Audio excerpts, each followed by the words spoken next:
El límite T sub C, que está definida su ecuación en la norma, se calcula como punto 48 velocidad pico efectiva por coeficiente de amplificación para periodos intermedios y sobre aceleración por el coeficiente de amplificación para periodos cortos. Y aquí lo tengo al revés. Nadie me dijo eso en la clase pasada. Entonces,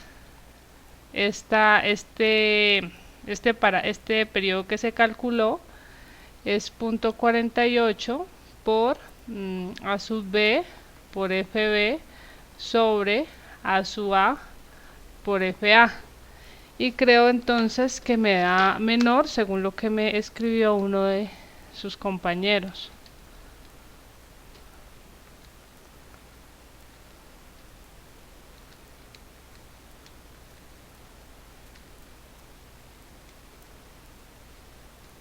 Da punto 72 segundos.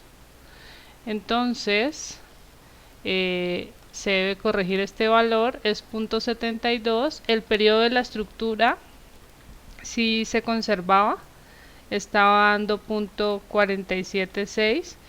El límite para periodos cortos, punto 72. Entonces esta condición no se cumple, sino que T sub A es menor que T sub C. Bajo esa condición, la expresión que se usaría no es la de los periodos intermedios, sino que el periodo de la estructura está antes a punto 47.5 y estaríamos en la meseta plana del espectro. Entonces de aquí la pseudoaceleración es 2.5 A sub A por FA por el coeficiente de importancia sería igual a el coeficiente de importancia para deriva se tomaba igual a 1 igual a 0.4. Entonces esto habría que corregirlo, 0.4 veces la gravedad. Si ustedes entendieron el curso de análisis estructural y esto les pasa, corregir ese error no se demora más de lo que yo voy a hacer. Si no entendimos nada del curso de análisis estructural, entonces lo que harían normalmente es borrar todo y venir y repetir el método. No es necesario. Un principio del análisis estructural es comportamiento lineal y elástico. Entonces lo que se calculó para una aceleración, que lo que se utiliza o como se utilizó fue para calcular el cortante basal, que es el peso total, que está bien por la pseudoaceleración. Esta pseudoaceleración lo que hace es multiplicar. Entonces el cortante basal que se calculó estaba para 0.6 veces la gravedad. Simplemente es hacer una relación, cuál será el cortante basal para 0.4 y asimismo definir sin cambiar nada de lo que se hizo, los valores para los cortantes directamente, los cortantes de piso. Entonces los cortantes de piso que se habían obtenido eran estos, están obtenidos para una pseudoaceleración igual a 0.605 veces la gravedad. Así que la corrección es simple, lo único que tengo que hacer es una relación básica, todo lo que se obtuvo estuvo para 0.6, entonces para 0.4 ¿cuánto corresponde? Voy a resumir, cortantes de piso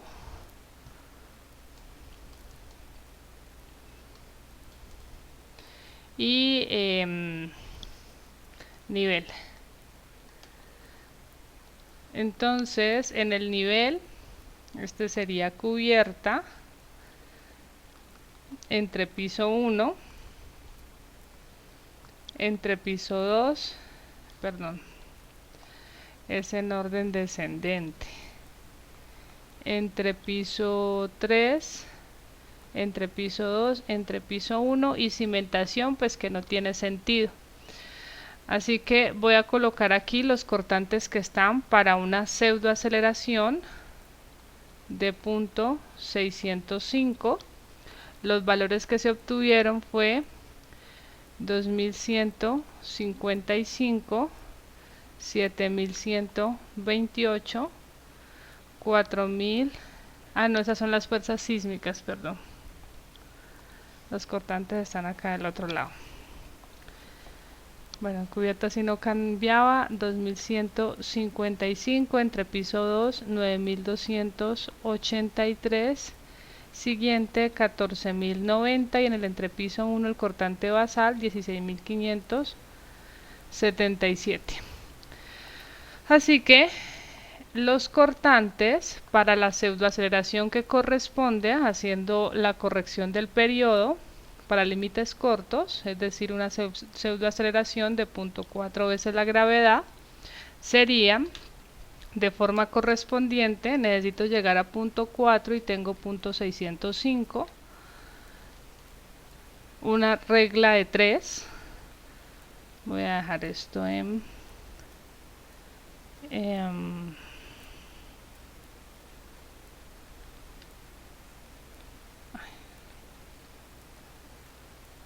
entero, sería 1000, por aquí 1425,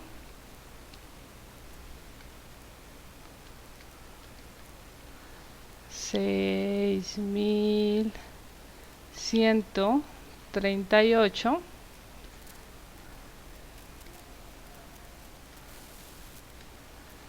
9316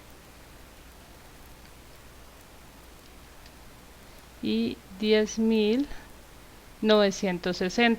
Verifiquemos el cortante basal. El cortante basal ya corregido sería igual al peso total por la pseudoaceleración. El peso total estaba dando de 27.399.6. Arrepentiva así, 27.000, no 23.000.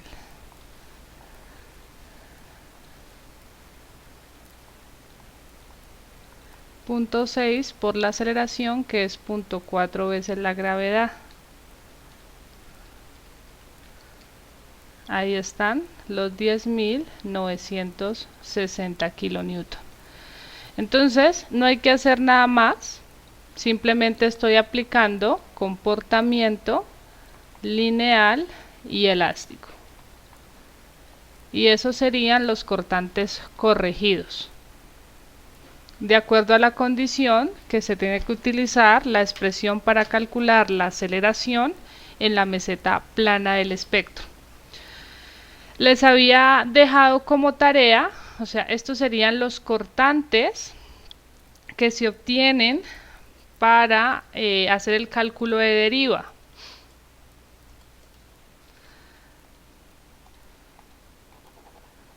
Entonces, cortantes para cálculo de deriva. Cortantes de piso para calcular la deriva. Estos cortantes tienen la condición que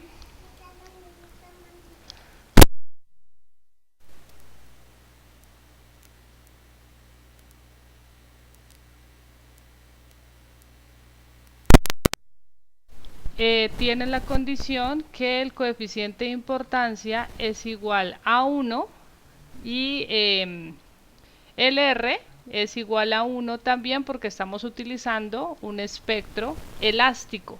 Las derivas se calculan con comportamiento elástico.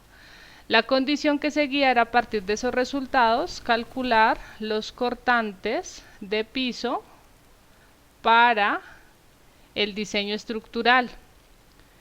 Entonces, cuando se va a hacer el diseño, se tiene que utilizar el coeficiente de importancia definido inicialmente, era igual a 1.10 para diseño, y el R definido según la ductilidad del sistema, que les había dicho que como dato era igual a 7. Con esas condiciones, entonces definimos los cortantes de piso reducidos. No hay que repetir ningún procedimiento, no es necesario. Bajo el concepto, otra vez de comportamiento lineal y elástico, el cortante basal por el que iniciamos todo el cálculo es el igual al peso total por la pseudoaceleración. Este sería una expresión inicial si quisiéramos, no mejor, si vamos a calcular la deriva, estaríamos utilizando el espectro total sin reducir, el espectro elástico que habíamos definido, con un R igual a 1 y el coeficiente de importancia igual a 1 también. Y si yo quiero el espectro ya para diseñar, esa pseudoaceleración normalmente es menor porque se habla de un espectro inelástico. Entonces, como este parámetro lo único que está haciendo es multiplicar, basándome en el comportamiento lineal y elástico, el cortante basal para diseño sería igual al peso total por la pseudoaceleración que teníamos multiplicada por el coeficiente de importancia. Recordemos que en cualquier caso el coeficiente de importancia está multiplicando. Para la meseta plana era 2.5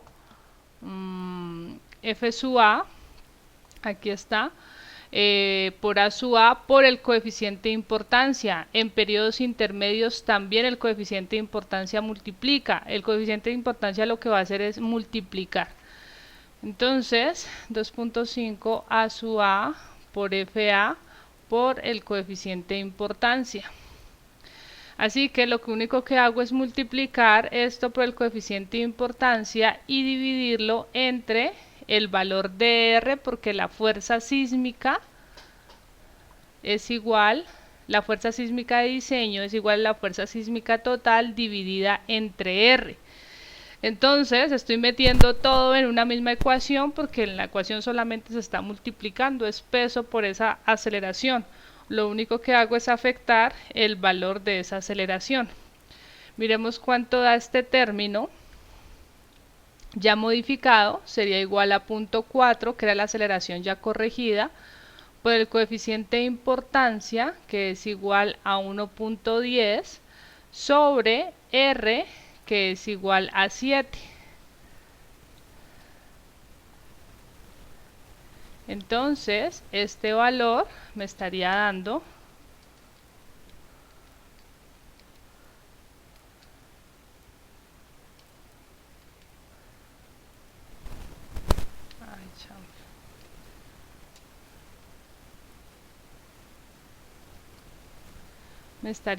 de punto 0.63. ¿Listo? Miren cómo se estaría reduciendo esa fuerza sísmica. Entonces, el cortante basal para diseño simplemente es el peso total por ese valor de 0.63. Digamos que este es un factor de reducción para el espectro elástico, perdón, el espectro inelástico.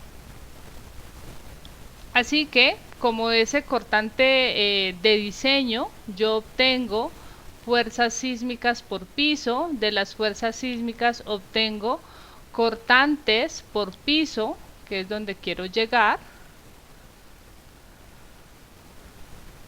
cortantes por piso, pues ese factor siempre pues va a ir multiplicando. Esto sería por 0.063 y este también por 0.063. Es decir, que los cortantes obtenidos para el espectro elástico, lo único que hay que hacer es reducirlos o multiplicarlos por ese coeficiente. Haciendo eso, tendría entonces que el cortante para diseñar la estructura a nivel de cubierta sería de 90 kilonewton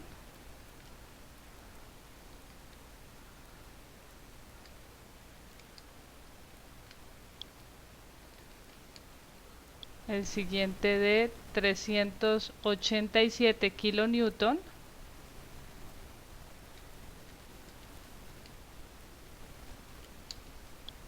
siguiente de 587 y en el primer piso de 690. Miren la diferencia.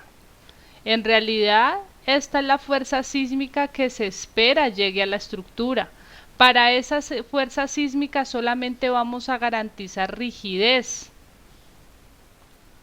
Aquí no le coloqué los niveles, este sería cubierta entre piso 1,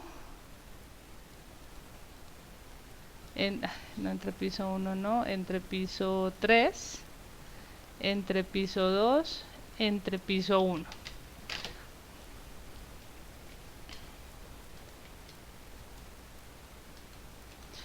Entonces les decía, estas son las fuerzas sísmicas con las que se calcularían probablemente van a llegar a la estructura. Recuerden que el espectro de diseño es un sismo probable.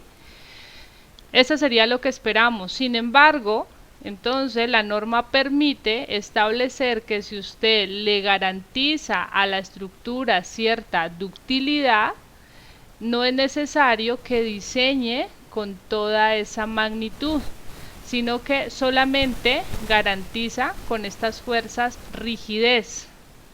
¿Rigidez para qué? Para llegar al menos hasta el desplazamiento generado por la fuerza sísmica total. Y para diseñar los elementos, la norma te permite entonces diseñar con una fuerza menor. ¿Cuántas veces menor? R veces menor.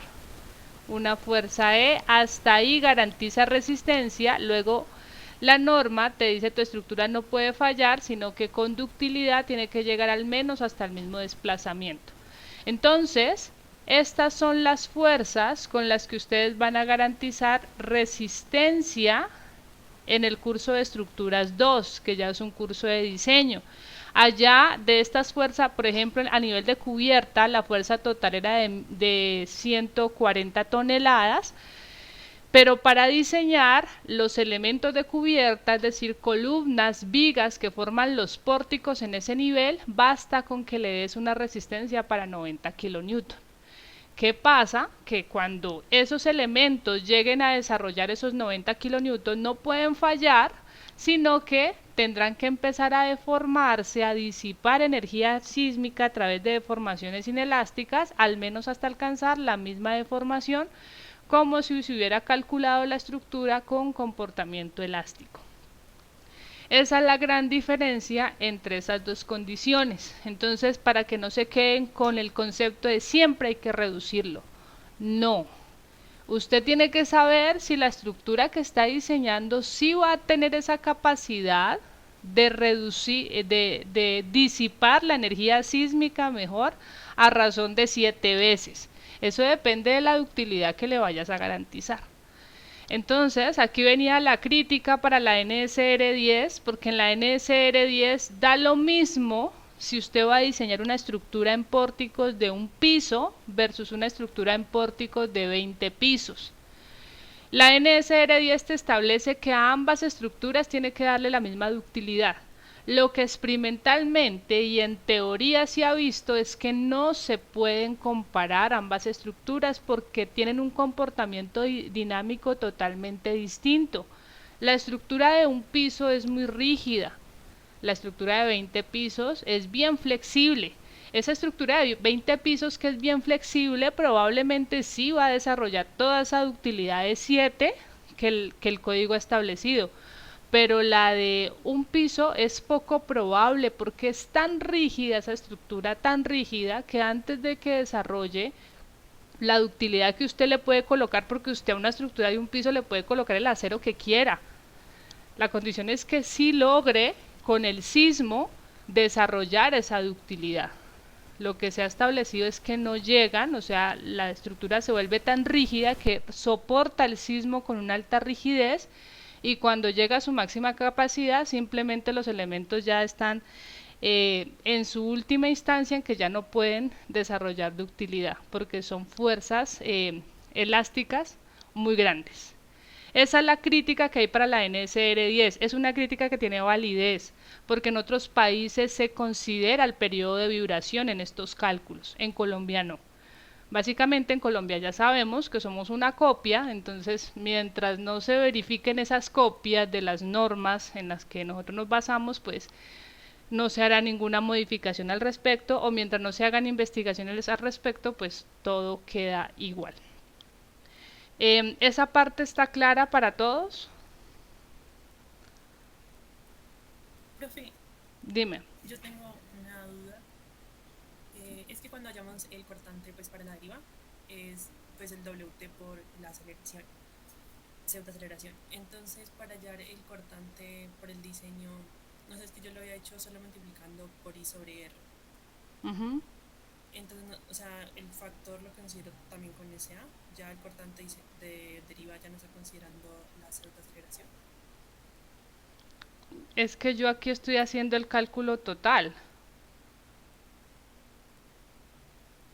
¿Listo? Ah, yo aquí metí fue el peso total, ¿verdad? Metí el peso total o el cortante del cálculo anterior. No sé qué metí. No, lo dejé fue expresado. Yo no he calculado nada. Nada utilizando el cortante basal. Simplemente lo dejé expresado aquí para demostrar que pues el cortante basal para diseño es igual al peso total. El peso total sería este 27.399.6, pero no lo voy a hacer, o sea, yo no hago ese paso. Lo único que hago es los últimos cortantes los multiplico por el factor, ¿sí? Sí, por eso, o sea, ese factor, eh, o sea, cuando el B sub I ya no está considerando la pseudoaceleración, ya no es Ah, 425. ok. Ya te entiendo cuál es. No, y sí me faltó un paso, pero espérame. Espérame que sí es verdad lo que tú estás diciendo. A ver, el R como el factor este de reducción que yo les estoy colocando es si se multiplicara por punto 4, o sea, si solamente el factor fuera esto de acá, sin el punto 4, es verdad. O sea, solo esto sería el factor de reducción, es lo que me estás diciendo, ¿verdad? Sí, señora. Listo, sí. Entonces, aquí tenemos punto 4, voy a dejar bordeado en rojo lo que sería el factor. Sería punto 7 por la pseudoaceleración por punto 4 por ese factor que sería 1,10 sobre 7. Entonces el factor es 1,10 sobre 7.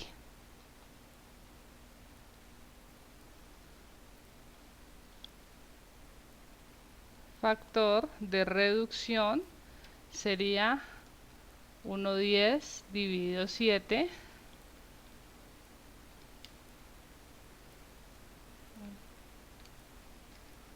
de punto 16 de 11 sobre 70. ¿Sí? ¿Así? Sí, señora. Muy bien. Entonces sí, tiene la razón. Aquí el factor de reducción es por 11 sobre 70 y aquí también por 11 sobre 70. Entonces estos factores, estos cortantes, los vuelvo a modificar.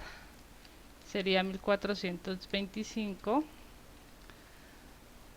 Sería por aquí 224. 6138, 965, 9316, 1464. Lo recomiendo dar en números enteros porque las fuerzas son muy grandes. No vale la pena aquí colocar decimales. 10.960, entonces sería 1722, sí, ya. Ahora sí, ¿verdad? Sí, señora, gracias. Muy bien.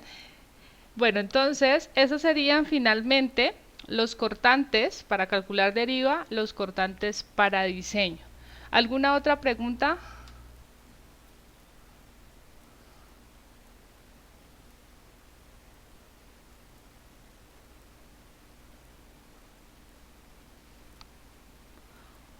Muy bien.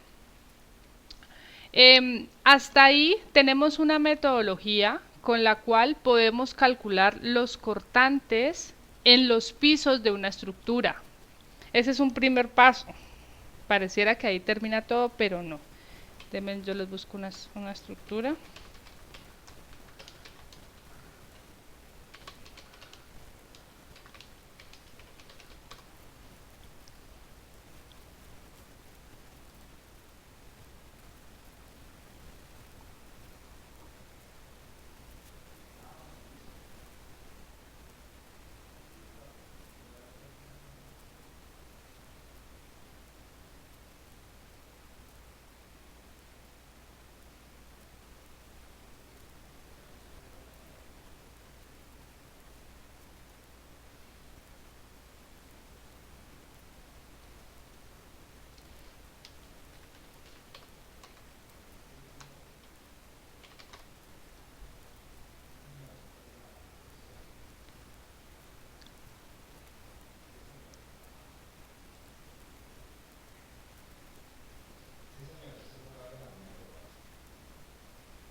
Vamos a ver cómo se ve una imagen que tengo por acá.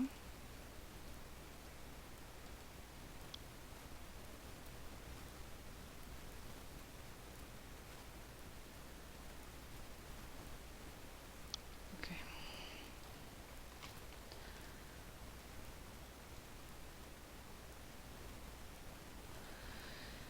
Lo que hemos calculado hasta el momento es el cortante en cada piso.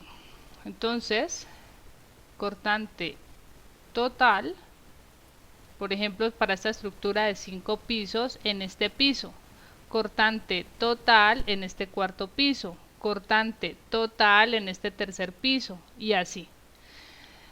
Tenemos un cortante total, por eso dice cortante de piso, B5, B4, B3 y así. ¿Listo? Esos son los cortantes totales en ese piso. Entonces, cuando vamos a analizar, por ejemplo, el nivel de cubierta, decimos, para garantizar rigidez, para verificar deriva, tendríamos que garantizar que todos los elementos estructurales a nivel de la cubierta soporten 1425 kilonewton. Todos los elementos, es decir, columnas y vigas, es decir, los pórticos. Entonces, hasta aquí solamente llegamos hasta definir cuánto debe soportar cada piso. No hemos calculado lo que debe soportar cada elemento estructural, cada columna o cada viga. Ese es el siguiente paso. ¿Listo?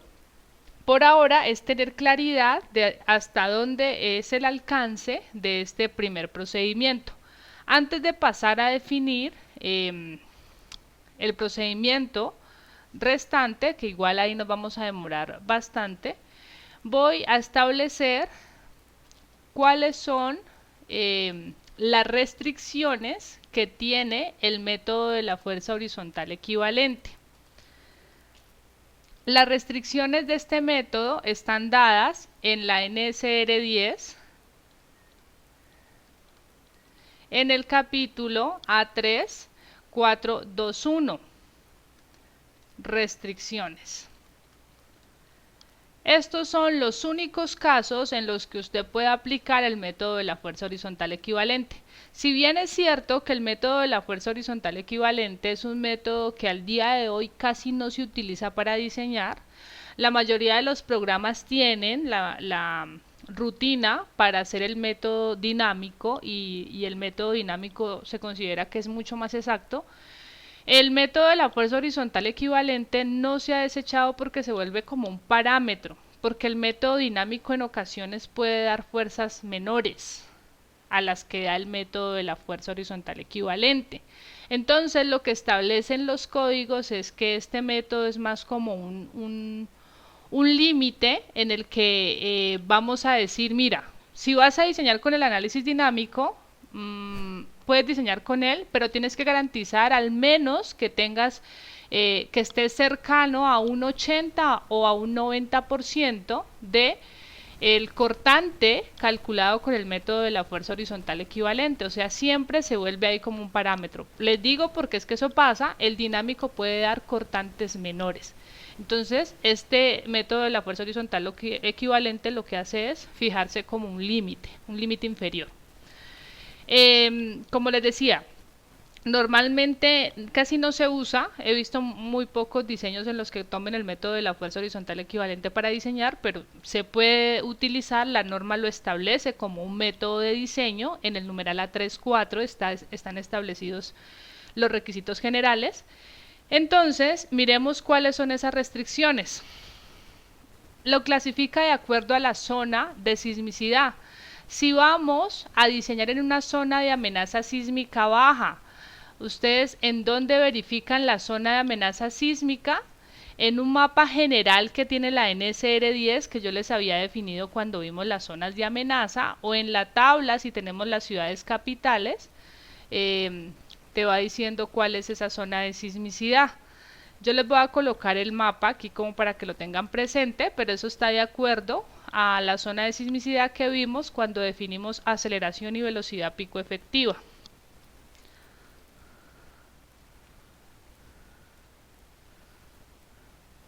Entonces, si vamos a diseñar en cualquier zona de amenaza sísmica baja, miren todo esto es zona de amenaza sísmica baja, y aquí un pedacito, la norma permite utilizar el método de la fuerza horizontal equivalente para diseñar todas las edificaciones regulares e irregulares. Aquí, como resumiéndoles el concepto de estructura regular e irregular, vamos a decir regular es que tengas prácticamente un cuadrado o una estructura rectangular en planta. Se vuelve irregular si ya tu estructura en planta, si tú la ves y no te forma ni un cuadrado ni un rectángulo, sino otra forma, un trapecio, tiene huecos, tiene vacíos, se empieza a comportar muy irregular. Si tenemos unos voladizos muy grandes, bueno, esto está más ligado a las condiciones del diseño arquitectónico, en las que ya la estructura no se comporta como esa estructura ideal, esa estructura simplificada que a nosotros nos gustaría. A veces lo simplificado, la estructura simple, es la más fácil de diseñar, la más fácil de construir y la más económica.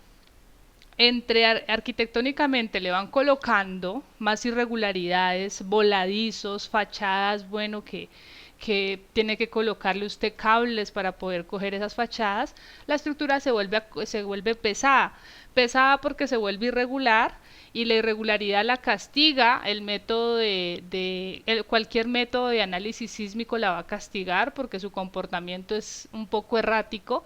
Entonces se empiezan a colocar factores de seguridad muy grandes.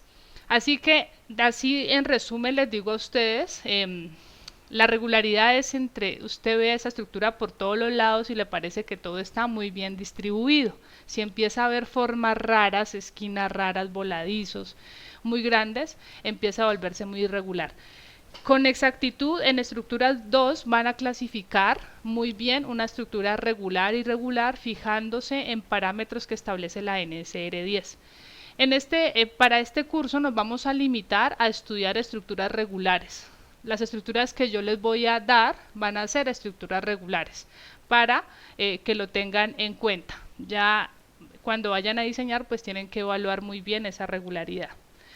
Eso entonces para zona de amenaza sísmica baja, o sea, en zona de amenaza sísmica baja, como el sismo es tan pequeño, pues da igual lo que usted quiera diseñar y no tiene prácticamente ninguna restricción en altura. Vamos a ver zonas de amenaza sísmica intermedia. ¿Dónde está la zona de amenaza sísmica intermedia? Por aquí tenemos un límite, casi una franja, donde coge Florencia, Arauca.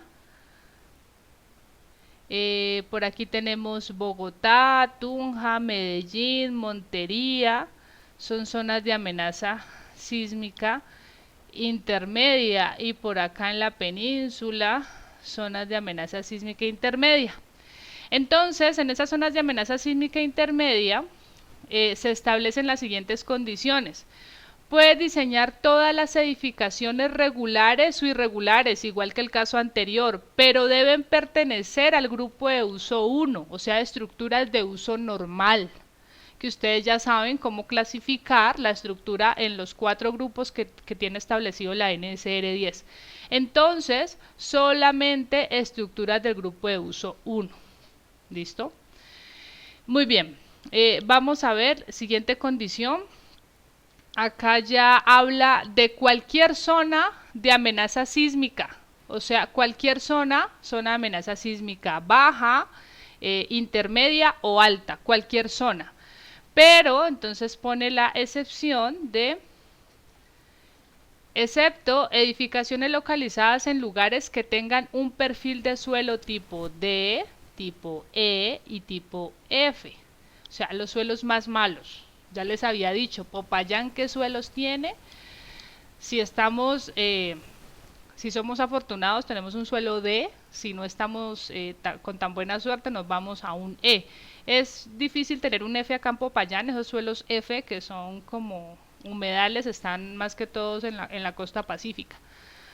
Por allá tenemos problema con los suelos. Si en un suelo F no se puede construir prácticamente, o hay que utilizar cimentación profunda. Entonces, digamos que hasta ahí diríamos, no, o sea, en Popayán no podemos utilizar el método de la fuerza horizontal equivalente. ¿Listo? Porque tendríamos edificaciones que están en suelo D y E, con periodos de vibración mayores a 2 veces T sub C, o sea, a 2 veces el límite para periodos cortos. Es decir, que van a ser estructuras, va a quitar estructuras muy altas. Si usted tiene un suelo C y un suelo B, pues podría decir, ok, puedo utilizar el método de la NSR 10 verificando que mi periodo no sea mayor a 2 veces el límite para periodos cortos. Es una verificación que debe hacer. Muy bien, entonces, y la siguiente condición ya está con respecto a la altura de la edificación. Si digamos no estás en ninguna de estas excepciones, entonces en cualquier zona de amenaza sísmica usted puede diseñar hasta estructuras de 20 niveles y menos de 60 metros de altura. ¿Listo? Máximo 20 pisos. Pero siempre y cuando no estés en un suelo tipo D o un suelo tipo E. Con esa condición ya Popayán está por fuera, o cualquier Popayán, Cali. En Cali tampoco he visto suelos tipo C. Entonces habría que ver estudios de suelos, a ver si en algunas de las ciudades capitales o municipios en zonas de amenaza sísmica alta hay un suelo mejor que el D. Pero sigamos viendo cuáles son las otras condiciones. En la siguiente condición, esa es la clave para establecer que se puede utilizar el método de la fuerza horizontal equivalente en zonas de amenaza sísmica alta. Miren que no hay ninguna restricción para la zona de alta sismicidad. Simplemente te dice, se puede utilizar en edificaciones irregulares que no tengan más de 6 niveles ni más de 18 metros de altura medidos en la base. Como no tiene ninguna restricción para zonas de amenaza, entonces en cualquier zona. Esa es la condición que se utiliza para Popayán. Una restricción, o sea, una condición muy general en la que simplemente se limita el número de pisos, máximo 6 niveles. La última condición es algo muy general, estructuras flexibles apoyadas sobre estructuras más rígidas que cumplen los requisitos de la 343. Si van a ver esos requisitos, básicamente usted tiene, por ejemplo, un sótano y en el sótano tenemos un muro perimetral muy rígido. Prácticamente ese sótano se va a mover con el suelo, con una condición muy rígida. Y encima de ese sótano construyes una estructura metálica. Entonces, si cumplimos con estas condiciones que están establecidas en el numeral A3243, ustedes lo pueden verificar, esa sería una estructura apta para diseñarla con el método de la fuerza horizontal equivalente. De manera general, siempre que estén hablando de Popayán o cualquier zona de amenaza sísmica alta, estaríamos cobijados por este numeral D, en donde la única restricción es que no tenga más de 6 niveles ni 18 metros medidos desde la base. O sea, no permite que diseñes una estructura por el método de la fuerza horizontal equivalente que sea demasiado alta. Si es demasiado alta, la estructura es muy flexible y el método que probablemente se va a acercar más a la condición real es el método dinámico, y ese sería el que habría que utilizar. ¿Está claro?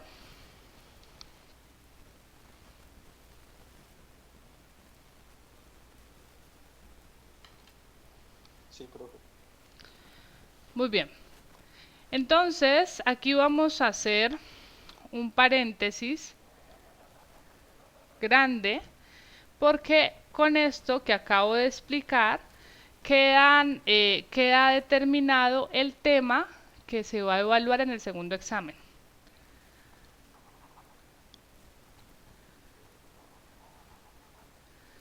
Muy bien, entonces miremos el contenido del segundo examen. Las fechas yo ya se las había colocado en claro, no recuerdo cuáles son, pero los temas que se van a evaluar vienen desde, no sé qué unidad es esa, pero sería envolvente, que no se ha evaluado, envolvente de estados de carga.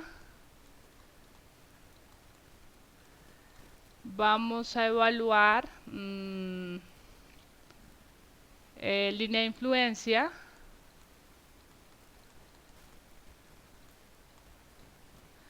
Vamos a evaluar introducción. No sé qué vi primero, no, dinámica, creo que vi antes de introducción a las fuerzas sísmicas. Principios de la dinámica.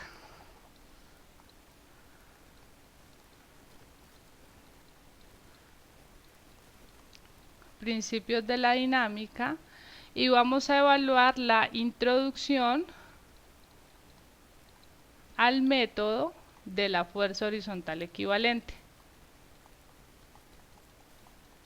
Esa introducción es hasta calcular los cortantes de piso, ya sea para deriva o para diseño, o sea, lo que acabé de complementar en esta clase. Muy bien, o sea, el ejercicio como tal es que lleguen hasta determinar esos cortantes. Esos serían los 4 temas que van en el segundo examen. Envolvente y línea de influencia es un tema que es el de estados de carga, pues que se agregó en este semestre, se agregó a esa unidad. Y para el quiz, que es el último quiz,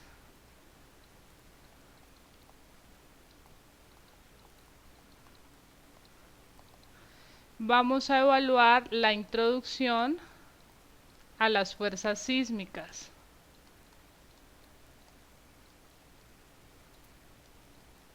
Esa introducción incluye la tarea que ustedes presentaron,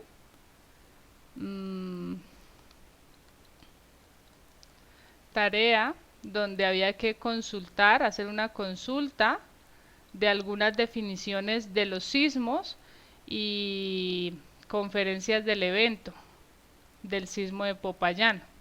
Esa tarea está incluida ahí. Toda la teoría que yo alcancé a explicar de lo que es el sismo probable, de lo que es un espectro de respuesta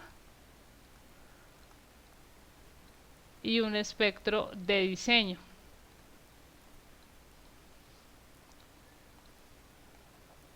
El espectro de diseño es algo muy fácil de determinar, y ese tendrán que considerarlo cuando evalúen también los cortantes de piso.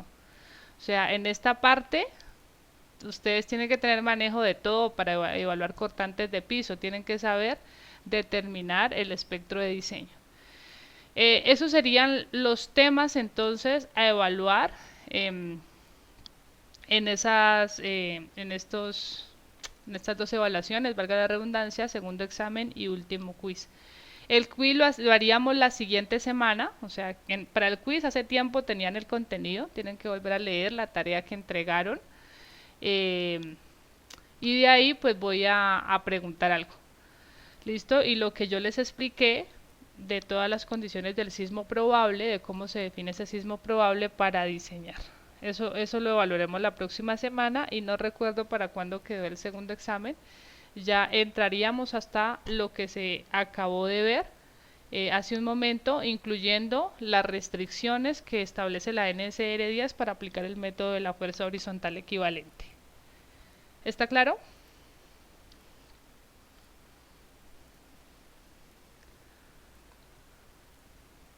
Sí, señor. Sí, profe. Muy bien, con estas dos, con el quiz y con el segundo examen, vamos a completar la nota previa, que es el 70%. Ustedes ya tienen la nota del primer examen.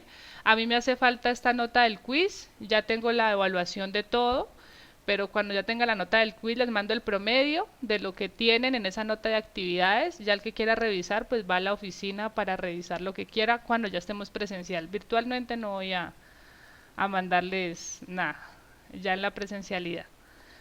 Entonces tenemos primer examen que ya está. Tenemos nota de segundo examen que ya está definido cuándo y nota de actividades. Los porcentajes están en CIMCA. Creo que las actividades tienen un poquito más. Bueno, pero entonces con esto definimos el 70%. Y el examen final lo había definido como un examen de todo el contenido del curso para completar el 30%. Ahora el examen final voy a dar otra alternativa, pero eso depende de la nota que ustedes tengan en el 70%. La condición es si la nota previa es mayor o igual a 4.3, entonces, en lugar del examen final escrito normal, como lo hago en cada semestre, usted, si así lo quiere, pero ese si así lo quiere me lo tiene que confirmar inmediatamente, tengamos las notas. Aunque usted ya sabe si puede llegar a ese 4.3 o no, cada quien es muy consciente, ¿no? De acuerdo a lo que ha entregado. Las notas de las actividades, bueno, no me atrevo a decir que todas son de más de 4, ¿no? Algunos tienen unas notas de 3, algunos penalización, porque así no crean, he tenido mucho tiempo y me senté a leer todo y si vi que algo estaba muy similar, pues mitad y mitad para los dos o tres que hicieron los trabajos iguales, porque el trabajo era individual, no en pareja. Entonces, no estoy segura de cuál es ese promedio de nota de las actividades. Bueno, el caso es, los que tengan esa condición cumplan a tener un promedio de nota previa mayor a 4.3, van a poder buscar, entender y explicar un artículo científico de un tema asociado al contenido de esta materia. Ese artículo científico me lo tienen que mostrarme de dónde de qué base de datos lo buscaron, para establecer si sí es viable de presentarlo, porque la idea es que se va a presentar para los demás estudiantes en esta materia. Tiene que ser del contenido de esta materia. Entonces, presentación y justificación de un artículo científico.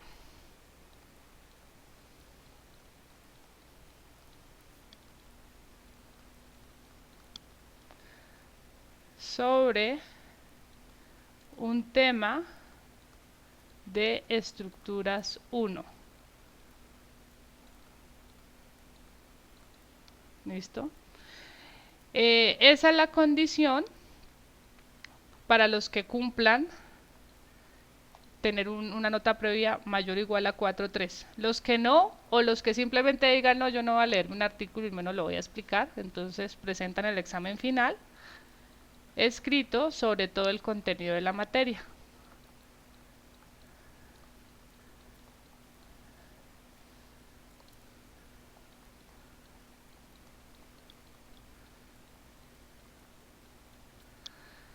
¿Estamos de acuerdo o alguien tiene alguna duda?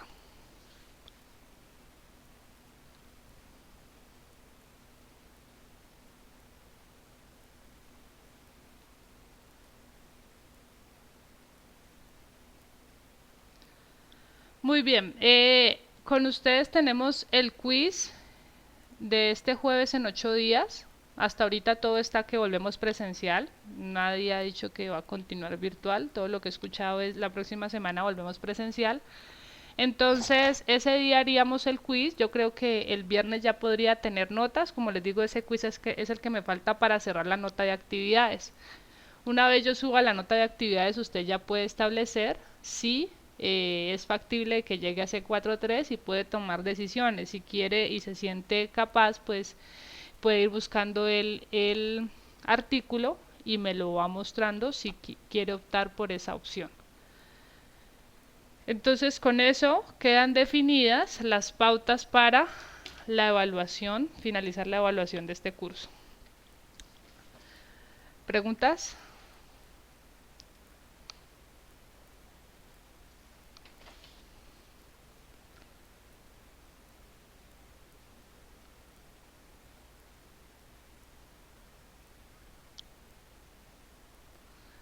Muy bien, entonces vamos a continuar. Lo que voy a explicar de aquí en adelante es el tema que completa la parte del método de la fuerza horizontal equivalente y pues que se incluiría en la modalidad del examen final. Vamos a ver características geométricas o características de la estructura importantes para la cuantificación de los cortantes sísmicos ya en el sistema estructural.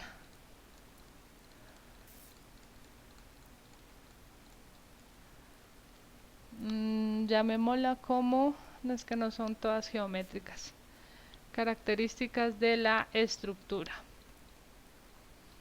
para el análisis sísmico.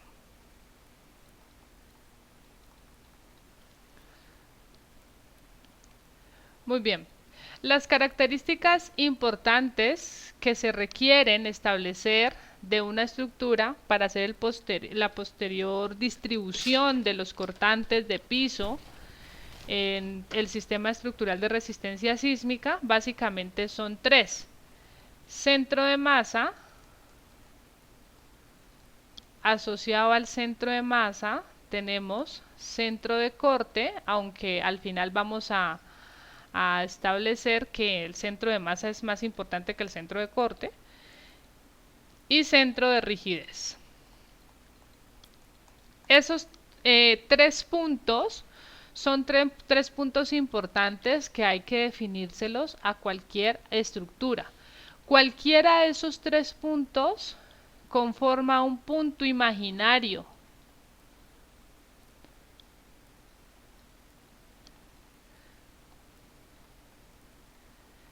Un punto imaginario donde vamos a asumir concentrada la masa de la estructura para el caso del centro de masa. O un punto imaginario donde vamos a asumir concentrado el cortante de piso para el caso del centro de corte. O un punto donde vamos a asumir concentrada la rigidez de la estructura para el caso del centro de rigidez. Comencemos entonces con el centro de masa, que es un punto que ustedes ya lo saben calcular. Algunos lo definen como centro de gravedad geométrico y es lo mismo. Entonces comencemos con centro de masa. Entonces, es un punto imaginario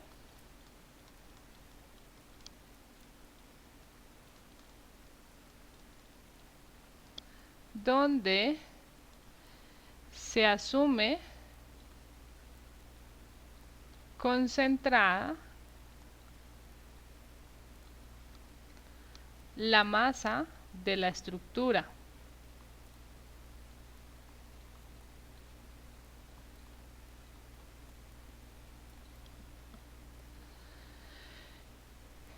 Y donde se asume concentrada la fuerza sísmica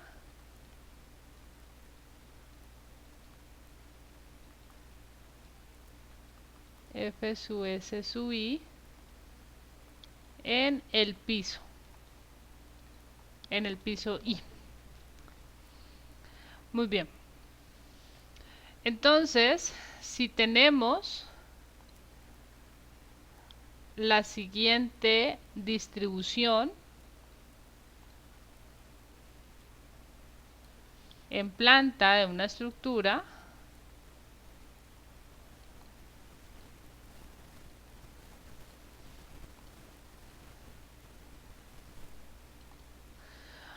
nosotros con esa figura, que las plantas de la estructura tienen figuras geométricas a las cuales les podemos calcular ese centro de masa porque ustedes lo han hecho, calculamos el centro de masa y es ese punto imaginario. Lo vamos a definir por su posición respecto a un eje. Entonces digamos que aquí está el eje de referencia, el eje global de referencia XY. Respecto a ese eje definimos cuál es su distancia en dirección X y cuál es su distancia en dirección Y hasta ese eje de referencia. Esa es la posición del centro de masa. Entonces, XC y Y sub C van a ser las coordenadas del centro Y sub CM, perdón, y YCM. Son coordenadas del centro de masa.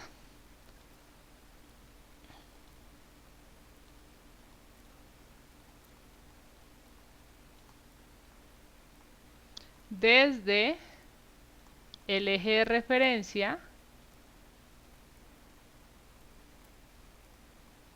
XY. Muy bien, una vez definamos ese punto, ¿dónde está ese punto? Ahí vamos a establecer que si vamos a analizar, por ejemplo, el sismo en la dirección X, entonces la fuerza sísmica que calculemos en ese piso, que ustedes ya vieron cómo se calculaba esa fuerza sísmica, se concentra en ese centro de masa. Si el sismo lo asumimos en la dirección Y, entonces vamos a asumir o vamos a establecer que en ese centro de masa se concentra el sismo en esa dirección, específicamente la fuerza sísmica en esa dirección. La fuerza sísmica es la fuerza que calculamos una vez calculamos el cortante basal y lo multiplicamos por el correspondiente factor de distribución en piso, lo que se hizo anteriormente. Entonces ahí asumimos concentrada la fuerza sísmica. Muy bien, ¿cómo se calcula? Vamos a establecer una primera hipótesis, y eso no es hipótesis, es una suposición. Y dejémosla como tal porque más adelante vamos a ver que esta suposición trae efectos que debemos considerar. La suposición es establecer que la masa de la estructura en cada piso está uniformemente distribuida.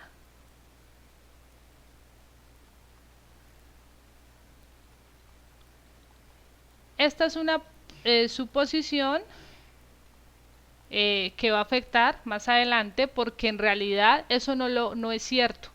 Puede ser que en una estructura tú tengas una concentración de muros, por ejemplo, en una de las zonas.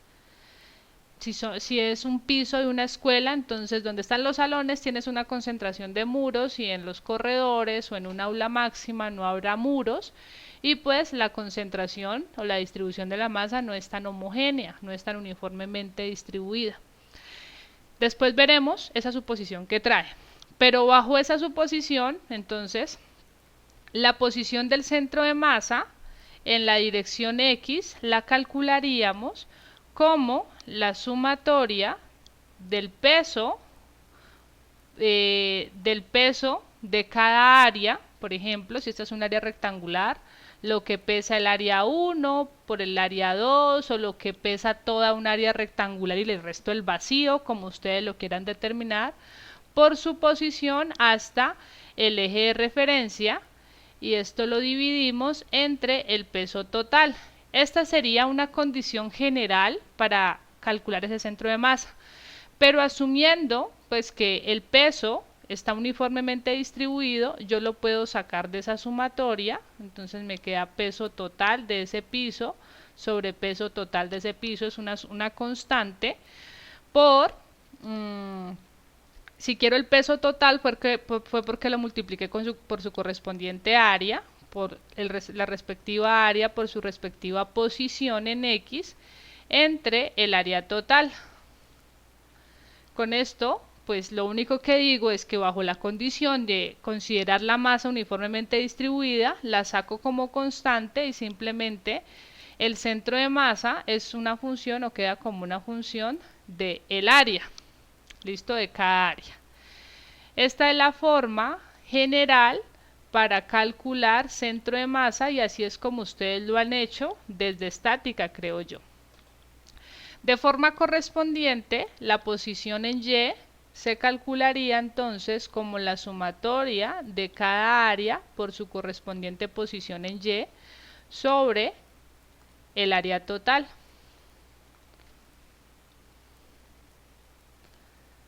Muy bien, ahí tenemos entonces las dos coordenadas para determinar la posición del centro de masa. Es un primer punto porque ahí vamos a asumir que se concentra el sismo. Vamos a ver ahora lo que es el centro de corte. El centro de corte es un punto que es importante determinarlo. Algunos programas de análisis sísmico lo determinan, otros no, depende del programa. Cuando veamos dónde vamos a utilizar estos puntos imaginarios, vamos a ver que se puede despreciar ese centro de masa porque todo queda al final dependiendo del centro, se puede despreciar el centro de corte porque todo queda dependiendo del centro de masa. Centro de corte. El centro de corte es también un punto imaginario donde vamos a asumir que se concentra el cortante de piso y no la fuerza sísmica, sino el cortante. Recordemos, calculamos fuerzas sísmicas y con las fuerzas sísmicas las sumamos y calculamos cortantes de piso. Son dos conceptos diferentes. Punto imaginario. Entre otras cosas, este punto imaginario es cercano al centro de masa. Cercano al centro de masa, donde se asume concentrado el cortante de piso.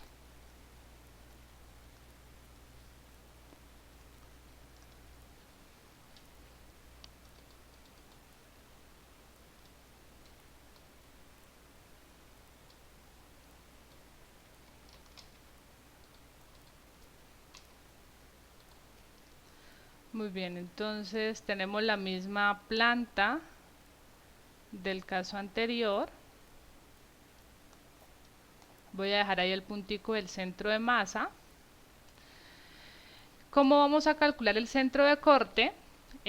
Para determinar ese centro de corte hay datos que se tienen que conocer. Necesitamos determinar cuál es la fuerza sísmica en cada nivel, cuál es el nivel, la fuerza sísmica y el cortante de piso. Entonces, digamos que estamos aquí en el nivel N, esta sería la fuerza sísmica en el nivel N, el cortante de piso en el nivel N, que sería igual a esa fuerza sísmica. Estamos en el nivel I, entonces sería fuerza sísmica.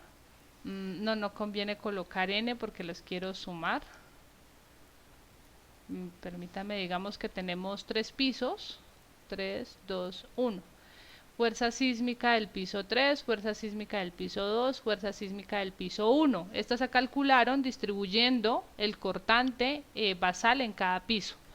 Luego el cortante de piso se calculó simplemente integrando esas fuerzas en cada piso. De la siguiente manera, ese cortante me va a dar con una distribución más o menos así. Siempre sería el cortante del piso 3, cortante del piso 2, cortante del piso 1. Entonces el cortante del piso 3 es igual a la fuerza sísmica del piso 3, cortante del piso 2, fuerza sísmica del piso 3 más fuerza sísmica del piso 2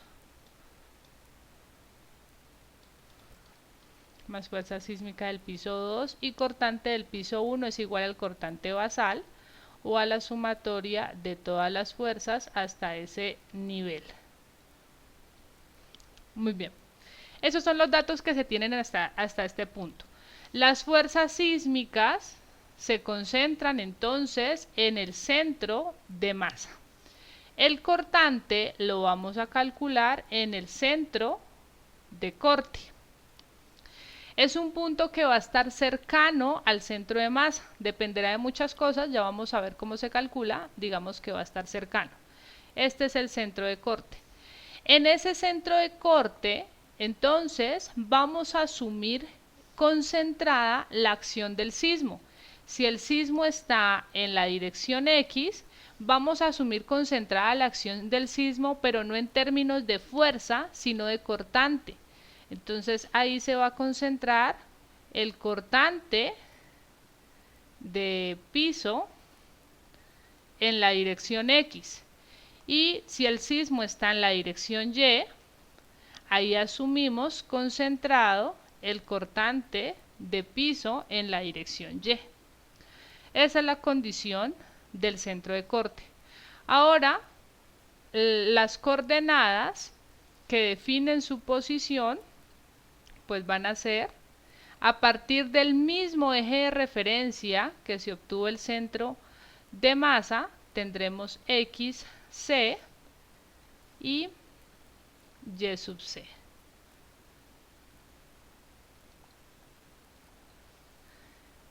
X, C y Y sub C son coordenadas del centro de corte.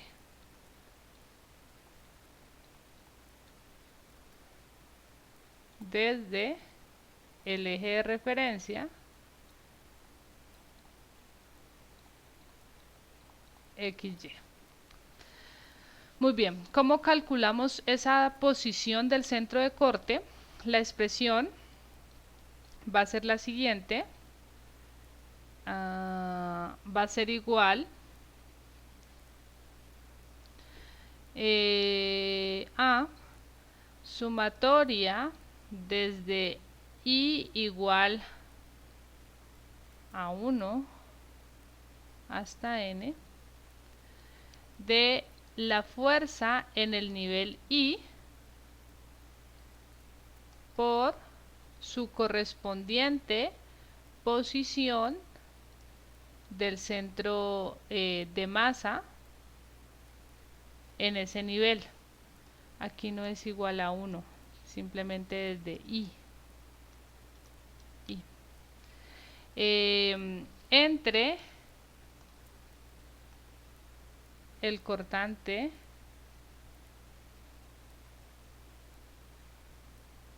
de piso en ese nivel.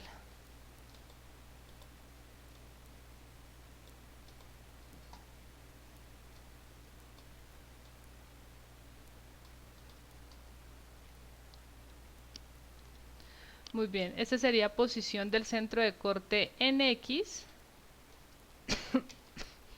y posición del centro de corte en Y. Es una expresión muy similar, simplemente que ahora en lugar de X necesito Y sub C sería igual a la sumatoria de las fuerzas desde el nivel I por su correspondiente posición en Y del centro de masa en ese nivel sobre el cortante de piso. Entonces, adicional a estos parámetros sísmicos que se habían definido, fuerzas sísmicas y cortante de piso, de la condición anterior necesitamos posición del centro de masa en X y en Y para todos los pisos. Tiene que ser un dato conocido. ¿Listo? Y se pueden calcular, o sea, para calcular el centro de corte, ese dato ya lo debemos tener. Esa es la forma de calcular el centro de corte. Y analizando esa expresión, cuando tenemos estructuras en las que el centro de masa es el mismo, o sea que los pisos tienen exactamente la misma posición del centro de masa, se replican las plantas, esa sería la única condición en la cual el centro de corte y el centro de masa van a ser exactamente iguales. ¿Por qué? Digamos que esta es la misma planta de todos los pisos, la posición es igual. Así que cuando hacemos esta sumatoria, digamos que vamos a calcular el centro de corte para el primer piso. Entonces tendríamos sumatoria desde, sumatoria de la fuerza de ese piso por su correspondiente centro de masa. Entonces digamos sería la fuerza del piso 1 por su correspondiente posición, XCM, digamos que es la misma para todos los pisos, más segundo piso y tiene la misma posición, más tercer piso y tiene la misma posición. Esa sería la sumatoria de la parte de arriba. Y abajo tengo cortante de piso en el piso 1. Si yo simplifico esto como XCM, es factor común de F1 más F2 más F3. Entonces, me queda que F1 más F2 más F3 no es otra cosa que el cortante de piso. Así que se simplifica esto con esto y sería la única condición en que el centro de corte es igual al centro de masa. Y eso ocurriría solamente porque todos los pisos tienen la misma planta.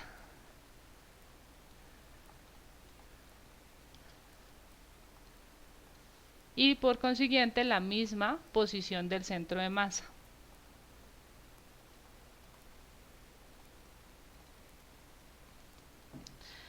Muy bien, esa sería entonces, sería la definición de el centro de masa. Miremos ahora centro de rigidez.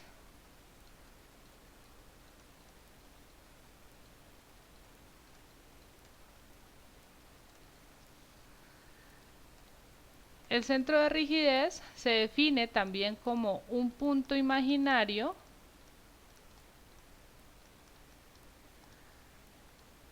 donde se asume concentrada la rigidez de la estructura.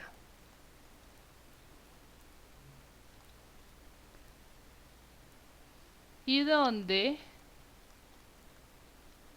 se concentra la respuesta de la estructura.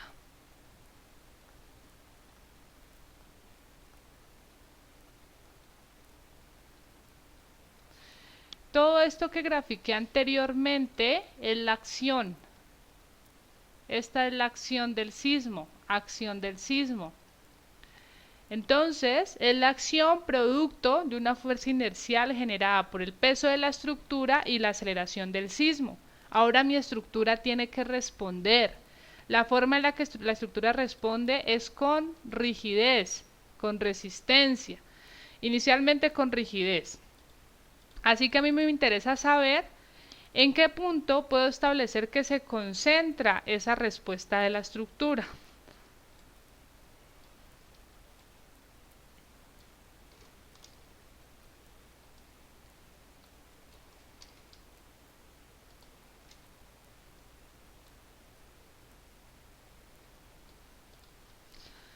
Muy bien.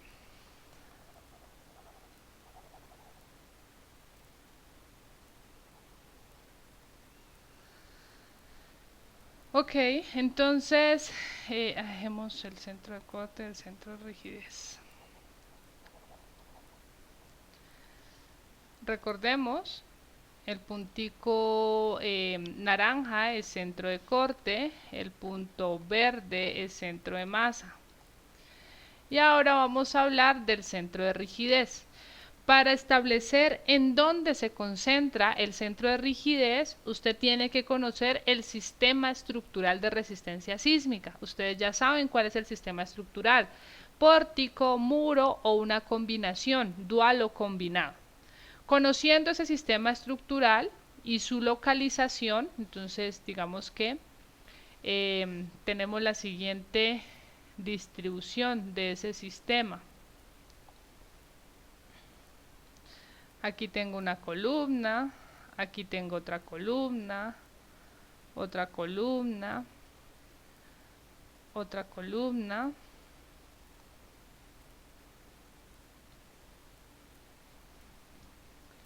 Esto toca más abajo.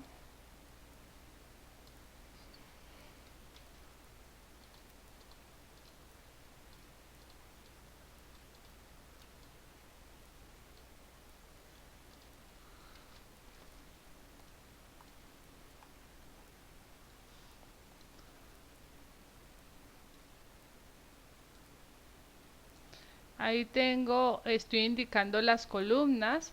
Las columnas se van a unir con vigas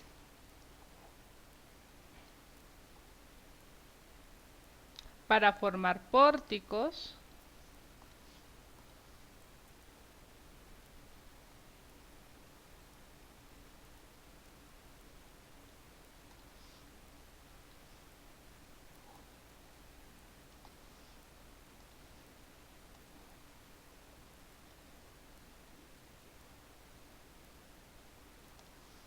Estoy indicando con rojo todo el sistema estructural. El que estoy indicando pues es un sistema de pórticos, que para este curso nos vamos a limitar solamente a pórticos. En realidad los muros se dejan es para una especialización, para evaluar la respuesta de esos muros. Así que aquí estoy ubicando sistema estructural en rojo. Definiendo ese sistema estructural, nosotros podemos establecer en qué punto se concentra la respuesta de la estructura. Entonces digamos que ese centro de rigidez está por aquí. Voy a asumirlo ahí para que me quede cierta diferencia. Entonces aquí está el centro de rigidez. Muy bien, ¿qué es lo que pasa? Digamos que el sismo está en la dirección X, esa sería mi acción. En términos de cortante, dijimos, ese sismo se concentra en el cortante o en el centro de corte. Ahí está concentrado el cortante en esa dirección. Esa es la acción del sismo. ¿Qué hace mi estructura? Mi estructura va a responder.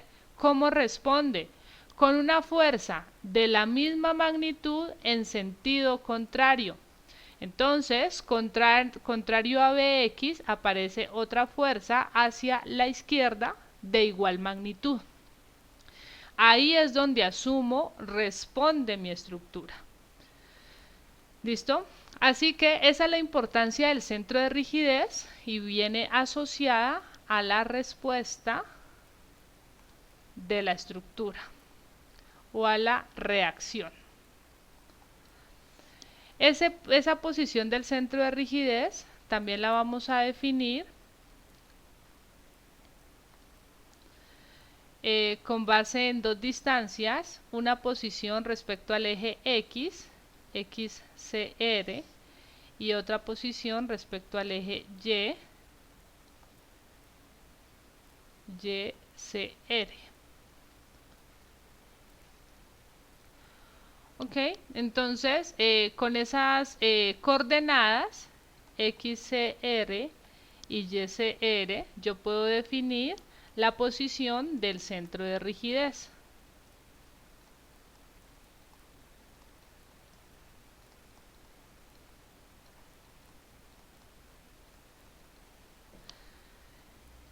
Esa posición de esas coordenadas podemos determinarlo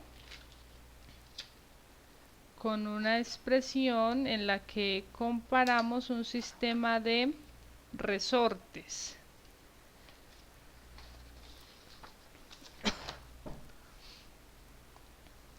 Entonces, digamos que tenemos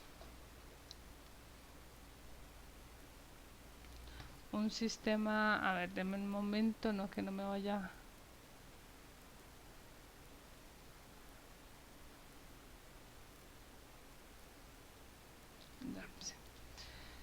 Tenemos un sistema de resortes unidos a una barra infinitamente rígida.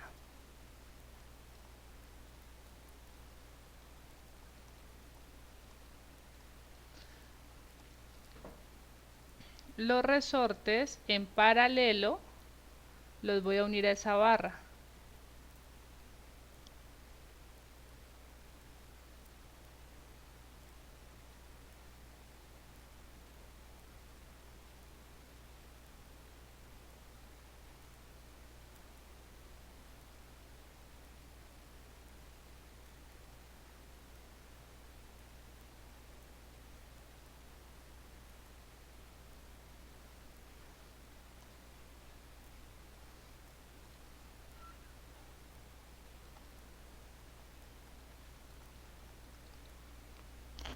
Muy bien, entonces cada resorte tendrá una rigidez K sub I y tendrá una posición respecto a un eje de referencia. Planteemos entonces el siguiente eje de referencia.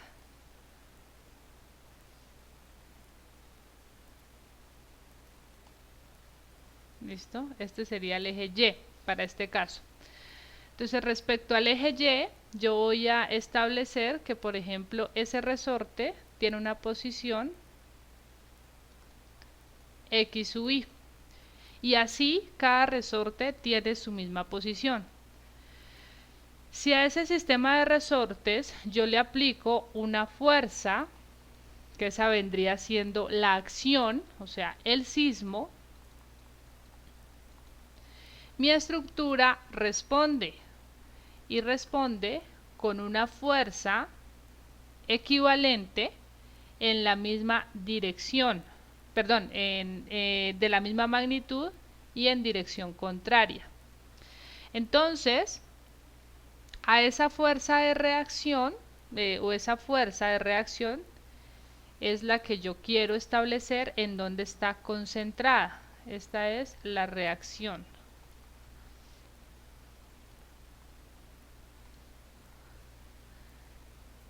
Y esa va a ser mi posición XCR.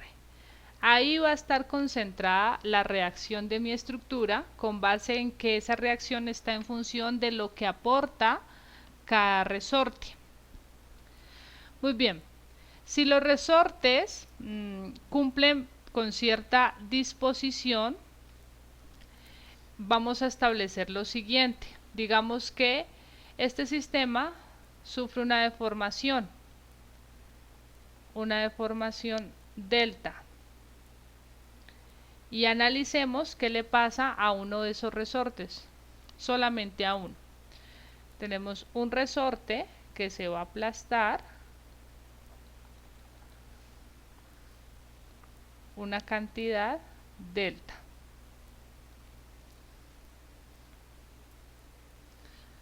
y yo quiero establecer en ese resorte cuál es mi fuerza eh, de reacción. O sea, ese resorte cuánto está aportando R sub I.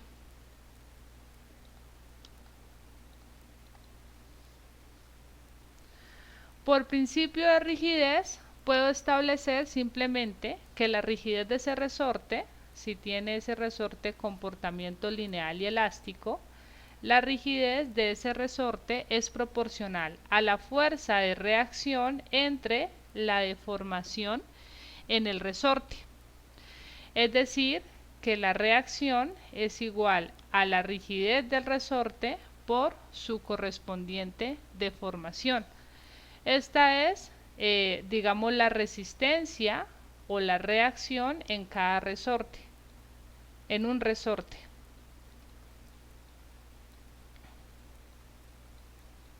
La respuesta de un resorte. Muy bien. Si hago sumatoria de fuerzas en Y para este sistema, tendría entonces que menos la fuerza más la sumatoria de las reacciones en cada resorte tienen que ser iguales a 0 para que el sistema esté en equilibrio, y así es que tiene que pasar en una estructura. Cuando llega la fuerza sísmica F, si mi estructura está en equilibrio, todos los resortes, que vienen siendo los pórticos, tienen que responder a la estructura con una fuerza de la misma magnitud en sentido contrario. Simplemente equilibrio. Y ahora voy a hacer también sumatoria de momentos respecto a un punto O. Llamemos a ese punto O. Entonces, de esa sumatoria de momentos respecto a ese punto O, tendría que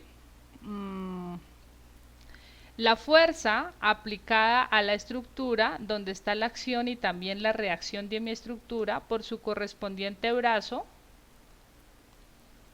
que sería XR,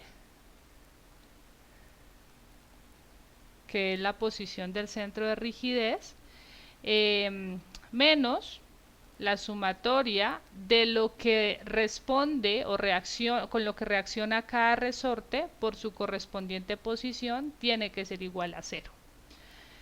De esta condición obtengo entonces que la fuerza por su correspondiente brazo es igual a la sumatoria de la reacción en cada resorte por su correspondiente posición.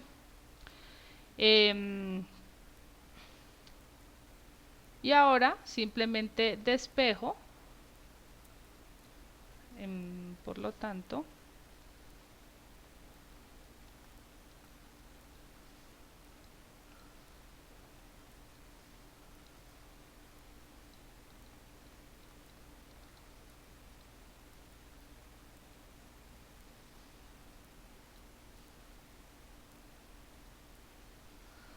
ahí me queda mejor.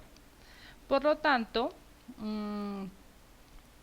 tendría entonces, recordemos de la primera ecuación en la que se equilibraron las fuerzas en la dirección Y, pues yo puedo establecer que la sumatoria de las reacciones en los resortes es igual a la fuerza sísmica para que el sistema esté en equilibrio. Todas las fuerzas en los resortes deben equilibrarlo. Y bajo la condición que la reacción en cada resorte es proporcional al desplazamiento y a su rigidez, entonces puedo reemplazar esta sumatoria. Sumatoria de R sub I por X sub I sería igual a la sumatoria de lo que es la reacción en cada resorte, la sumatoria de lo que es la reacción en cada resorte, que es K sub I por delta, proporcional a la rigidez y al desplazamiento, por X sub Y. Muy bien, y esto es igual entonces a la fuerza que se le aplica al sistema por XCR. De aquí, pues básicamente la posición del centro de rigidez sería igual a la sumatoria de K sub I por delta por X sub I sobre F. Sobre la fuerza, sobre la fuerza que se le está aplicando a la barra. Ahora lo que voy a hacer es pasar esta deformación a dividir la fuerza F para volver a una relación de rigidez. Entonces XR sería igual a sumatoria de K sub I por X sub I sobre F por delta. Y la fuerza, o sea, la fuerza entre el desplazamiento asociado a todo este sistema de resortes con el que empecé a hacer la demostración, pues no es otra cosa que la resistencia o la rigidez total del sistema. Lo que aplaste o lo que desplace mejor la acción de la fuerza F entre la deformación es igual a lo que todo el sistema puede aportar pues para oponerse a esa deformación, es decir, a la rigidez total del sistema. Entonces, esta expresión fuerza entre desplazamiento total sería igual a la sumatoria de K sub I, que es la rigidez de todo el sistema.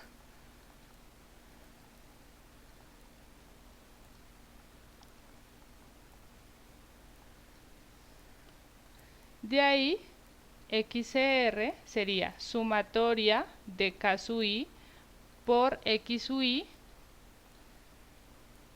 sobre la sumatoria de K sub I. La expresión es muy similar, prácticamente idéntica a cómo se obtiene el centro de masa. Solamente que ahora en lugar de área o de peso, lo que se usa es la rigidez. ¿La rigidez de qué? De cada resorte. Recordemos que cada resorte representa un pórtico. Entonces es la rigidez de un pórtico por su posición, que sería X sub I para este caso, y la sumatoria de la rigidez de todos los pórticos en esa misma dirección. Ese sería para el caso de la posición en X. Para la posición en Y es similar la expresión, rigidez de cada resorte o de cada pórtico por su posición. Aquí denme un momento. No, sí está bien. Por su posición en Y sobre la sumatoria de la rigidez de todo el sistema de pórticos en esa dirección. Hay que tener cuidado con algo. Voy a llevarme este esquema.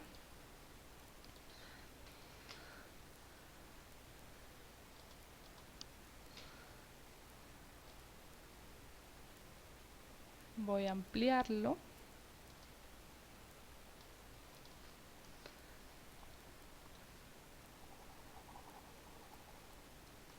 Digamos que esta es la planta de piso que quiero analizar. Entonces, ya están definidas las coordenadas para el centro de rigidez. Si yo voy a determinar la posición del centro de rigidez en X, entonces son los pórticos que tienen una distancia desde el eje de referencia respecto a X. Así que sería, por ejemplo, este pórtico, llamémoslo el pórtico sobre el eje A, este pórtico, llamémoslo K sub A, este pórtico K sub B y este pórtico K sub C. Esos pórticos tienen un brazo, una distancia respecto al eje Y. ¿Listo? Miren que aquí yo puse como eje de referencia el eje Y para tomar la distancia en X. Entonces digamos que el centro de rigidez, perdón, el eje de referencia XY está justo en la esquina de la losa. El centro o la posición del pórtico K sub A está respecto a la mitad de las columnas. Así que tendré una distancia bien pequeñita aquí, que llamémosla X sub A. Para el pórtico en el eje B, esta sería la distancia, X sub B. Para el pórtico en el eje C, esta sería la distancia, X sub C. Entonces, si yo quiero encontrar la posición del centro de rigidez en la dirección X, esta posición, lo que me dé, XCR, tendría que calcularle de la siguiente manera. XCR sería igual a la sumatoria de la rigidez de cada resorte, es decir, de cada pórtico, por su correspondiente posición. Si vamos a calcular la distancia en X, los pórticos que se utilizan son los pórticos en la dirección Y. Es claro, XA, XB y XC son pórticos que están en la dirección Y. Entonces sería pórtico del eje A por su posición X sub A, más pórtico del eje B por su posición X sub B, más pórtico del eje C o la rigidez del pórtico del eje C por su posición X sub C, entre la sumatoria de la rigidez de todos los pórticos en esa dirección. ¿En qué dirección? Pues en dirección Y, o sea, X sub A más X sub B más X sub C. Esa sería la forma de determinar la posición del centro de rigidez en dirección X. En dirección Y voy a utilizar los pórticos que están paralelos al eje X. Es decir, sería, llamemos a este K1, K2 y K3. La distancia que voy a tomar va a ser la de ese pórtico, la de cada pórtico, hasta el eje de referencia. Entonces, aquí tomaría X1, X2, por aquí. Esto me quedó feo.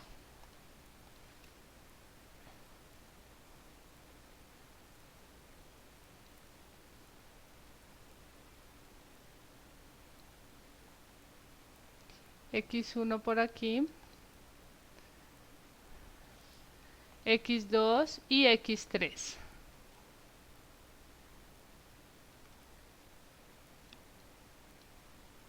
El eje de referencia es el mismo que utilicé incluso para el centro de masa y el centro de corte. Entonces, si voy a calcular la posición del eje Y del centro de rigidez, desde un eje de referencia X, digamos que esa posición me da por aquí, YCR, voy a utilizar los pórticos en la dirección X, los pórticos paralelos a la dirección X. ¿Listo? Por su correspondiente distancia en el eje Y hasta el eje de referencia. Pórticos paralelos en la dirección X serían K1 por su posición o su distancia hasta el eje de referencia, X1, más K2 por X2, más K3 por X3, entre la sumatoria de toda la rigidez de los pórticos en esa dirección. ¿Cuáles son los pórticos en la dirección X? Pues K1, K2 y K sub 3. Esa sería la forma de calcular el centro de rigidez, colocando como ejemplo tipo esa estructura con 3 pórticos en cada dirección. ¿Eso está claro?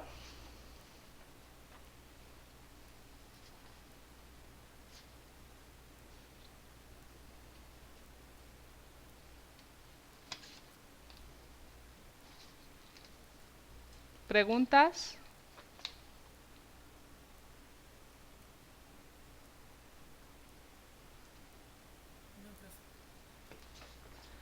Muy bien.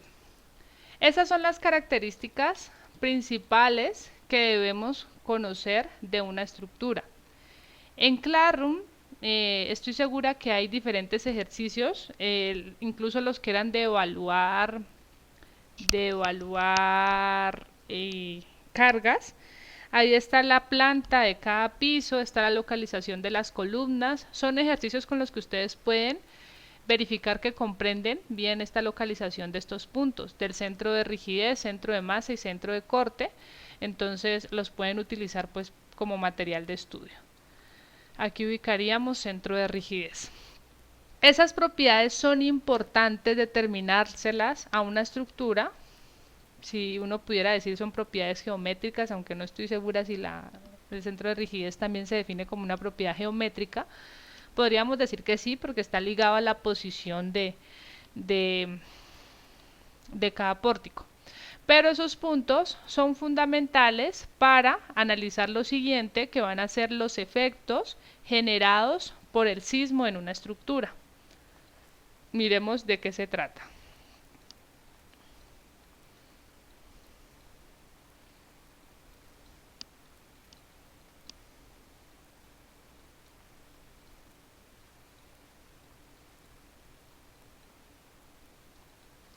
Esos efectos los vamos a dividir en tres y los vamos a ir explicando uno a uno. Tenemos efecto directo que está asociado a un movimiento traslacional. Tenemos el efecto indirecto que está asociado a un movimiento rotacional de la estructura. Y el último efecto es el efecto P delta, que está asociado a un movimiento de segundo orden. Si es de segundo orden es porque tiene que ocurrir un movimiento de primer orden para que como consecuencia de eso ocurra un movimiento de segundo orden. Normalmente, si tenemos estructuras muy regulares, como las que les decía, vamos a utilizar en este curso, vamos a ver que el efecto directo es el efecto que domina en el cálculo de la fuerza sísmica. Por eso es que muchas veces se simplifican cuando vamos a otros cursos o incluso desde análisis estructural, se simplificaba la acción de la fuerza sísmica distribuyéndola según la rigidez, que eso está asociado a un movimiento traslacional.